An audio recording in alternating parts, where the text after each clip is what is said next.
প্রতিদিনের মতো আজকেও আপনাদেরকে ছাগলের কিছু সুস্থ থাকার কারণ বলবো এবং ভিডিওতে দেখাবো। আপনারা জানেন শহরের মানুষ খামারিভাবে ছাগল লালন পালন করে, কিন্তু আপনারা অবশ্যই জানেন না যে গ্রামের মানুষ কিভাবে মুক্ত অবস্থায় ছাগল লালন পালন করে। আজকে আপনারা সেটাই দেখুন।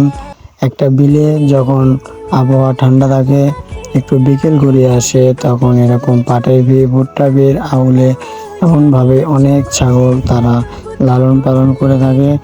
এতে ছাগলের কোনো ক্ষয়ক্ষতি হয় না, খাবারের জন্য এক্সট্রা পয়সাও খরচ হয় না, সব এই বিলের ভিতরেই পাওয়া যেয়ে থাকে।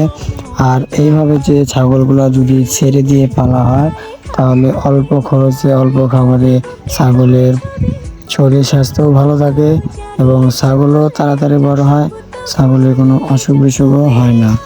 আপনারাও সবাই এই পরিবেশে ছাগল লালন পালন করার জন্য গড়ে উঠুন। খোদা হাফেজ।